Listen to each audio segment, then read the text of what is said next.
ராஜாராணி படம் மூலியமா தமிழ் சினிமாவுக்கு அறிமுகமான அட்லி அவர்கள் அதுக்கப்புறம் நிறைய படங்கள் பண்ணி விஜய் அவர்களுடையும் நிறைய படங்கள் பண்ணி தமிழ் சினிமாவில் ஒரு முக்கிய இயக்குனர் அப்படின்ற பேரையும் பெற்றிருந்தாருன்னு சொல்லியாகணும்.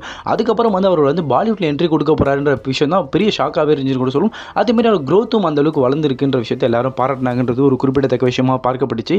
ஆனால் அதுக்கப்புறம் பாலிவுட்டில் போகிற ஃபஸ்ட்டு படமே ஷாருக்கானோட இயக்க போகிறாரு அப்படின்ற விஷயம் தான் இன்னும் பேசும் பொருளாக மாறுச்சுன்னு சொல்லுவோம். ஏன்னா ஜவான் படம் ஷாருக்கானை வச்சு இயக்குறாருன்னும் போது இன்னும் கூடுதலான எதிர்பார்ப்பும் அதே மாதிரி என்ன கண்டென்ட்டில் இருக்க போகுது அப்படின்ற எதிர்பார்ப்பு அதிகம் இருந்துச்சுன்னு சொல்லுவோம். ஆனால் அந்த படத்தோட கலெக்ஷனும் அதே மாதிரி சக்ஸஸ்ஃபுல்லாகவே இருந்ததுன்னு சொல்லி ஆகணும். கிட்டத்தட்ட ஜவான் படம் 1167 கோடி கிட்டே எடுத்தது மிகப்பெரிய பேசும் பொருளாக மாறுச்சு அப்படின்னு சொல்லுவோம். ஏன்னா தமிழ்ல இருந்து இப்போ பாலிவுட் போயிட்டு அந்த அளவுக்கு கலெக்ஷன் கொடுத்துருக்காரு அட்லி அவர்கள்ன்றது பெரிய பேசும் பொருளாகவும், இன்னொரு சைடு அவர் நிறைய சைடு ட்ரால் பண்ணியிருந்தாலும் அவருடைய கதைக்களம் எல்லாமே ட்ராலாக இருக்குன்னு பண்ணியிருந்தாலும், இன்னொரு சைடு அவர் கமர்ஷியலாக அந்த அளவுக்கு ஹிட் கொடுக்குறாரு, நல்ல கதைகள் பண்ணி நல்ல கலெக்ஷன் கொடுக்குறாருன்றது அவர் முக்கிய ஒரு புள்ளியாகவே இருந்துச்சுன்னு சொல்லுவோம். இப்படியாக இயக்கங்கள் நிறைய படங்கள் பண்ணியிருந்தாலும் அதுக்கப்புறம் ப்ரொடக்ஷன் பண்ணணுன்ற எதிர்பார்ப்பும் அவர்கிட்ட இருந்துன்னு சொல்லுவோம். ஏன்னா கலெக்ஷன் ஜவானோட கலெக்ஷன் இதுக்கப்புறம் அவருடைய சம்பளம் அதிகமாகிடுச்சு. அதனால் ப்ரொடக்ஷன் பண்ணலான்ற பிளானில் பேபி ஜான் என்ற படத்தை ப்ரொடக்ஷன் பண்ணியிருந்தாரு. கிட்டத்தட்ட பேபி ஜான் படம் 160 கோடி கிட்ட பட்ஜெட்டில் எடுக்கப்பட்ட படம் அப்படின்ற ஒரு முக்கிய புள்ளியாக இருந்துச்சு. அதே மாதிரி இந்த படம் தெரி படத்தோட ரீமேக் படம் அப்படின்றதுனால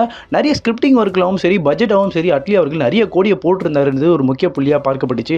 ஆனால் இந்த படத்துடைய கலெக்ஷன் தான் இப்போ ஒரு மிகப்பெரிய நஷ்டத்தில் இழுத்துருக்குன்னு சொல்லுவோம்.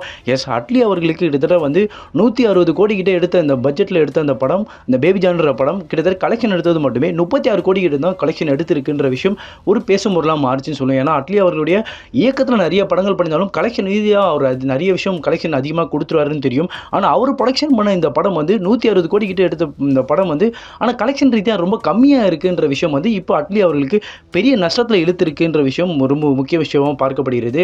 ஸோ இதை குறித்து உங்களோட கருத்துக்கள் என்ன என்பதையும் கமெண்ட் செக்ஷனில் சொல்லிட்டு போங்க.